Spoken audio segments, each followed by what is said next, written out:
Good evening, this is Pixel Perfects and we are here to present on our idea. The name of our project is Micro Doppler Effect Based Target Classification. The theme is Robotics and Drones and it is a software based category. The problem statement was released by Bharat Electronics Limited. So let me tell about the aim of the project. The aim of the project is to build a surveillance system that will be able to differentiate between a drone and the bird with the implementation of Micro Doppler Effect. So let me say what is microdoppler effect and why do we go for the implementation of microdoppler effect in the building of the surveillance system.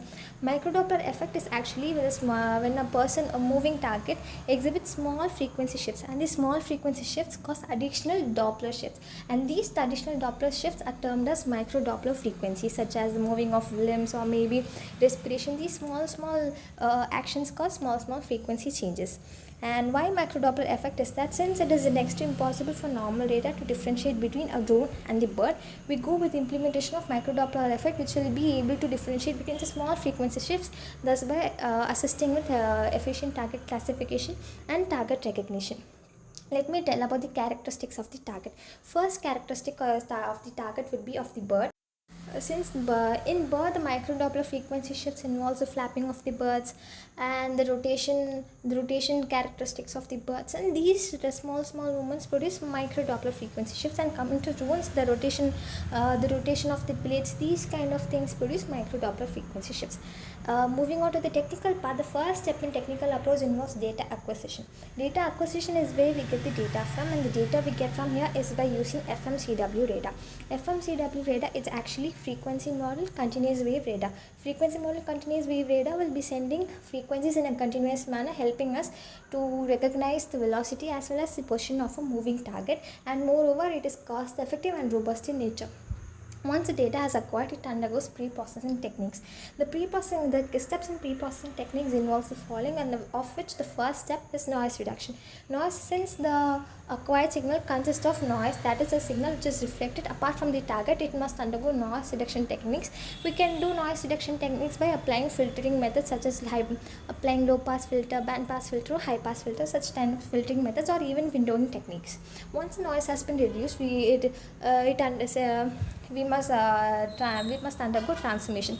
The reason behind undergoing transformation is that since the signal we acquired is with respect to time domain, we require it to be in analysis with respect to time domain as well as frequency domain, which will help us to learn the characteristics in a deeper manner.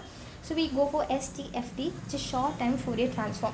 The procedure behind short-term Fourier transform is that the given signal is being segregated into various segments such as windows, and each segment undergoes Fourier transformation, and thus by converting from time domain to frequency domain, which gives also both time and frequency domain analysis, helping us to study the signal even better, thus by helping us to build a robust security system. Once the signal has been converted to frequency domain, it undergoes dimension reduction. The reason behind dimension reduction is that we won't be able to apply the whole process for when a signal has larger dimensions. So by thus reducing the dimensions of the signal, we'll be able to compute it in a faster and efficient manner. So we go for dimension reduction techniques, which involves principal component analysis and quantum principal component analysis, which will help us with the efficient dimension reduction. Once the dimension has been reduced, we go for feature extraction. Feature extraction is where we extract the necessary information without affecting the information in the signal.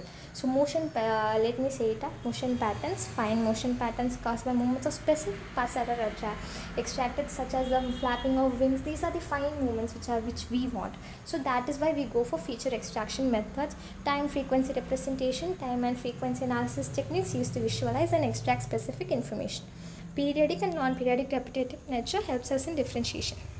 Once the data has been extracted, we must provide the system a training model such that it would be able to differentiate between the targets. That is what a motive is. So we go for training models such as LSTM, CNN, and RF. It can be also deployed in radar system, surveillance system, bird strike prevention system. And coming to the feasibility and viability, let me tell about the feasibility. The proving technical methods such as this involves machine learning and signal processing method. It is very feasible, and moreover since it is a software based program, it is very cost effective, and the computational processes are pretty higher since we use the implementation of QPCA. And access to radar simulation tools such as Python. Real data collection may be challenging but can be simulated. Viability, market need, security, military airport, and airspace management. Cost, development costs are low with simulations, though hardware for field deployment raise the cost. This is the viability of micro-Doppler effect-based target classification. Coming to the impacts and benefits, improved target classification. Accurate classification of birds enhances the surveillance reliability, which means thus by creating a surveillance system with the implementation of micro-Doppler effect will be helped with efficient target classification, differentiation, enhanced safety features and security, real-time processing, scalability and adaptability, reduction in false alarms. And these are the research and references that we've taken, and thank you.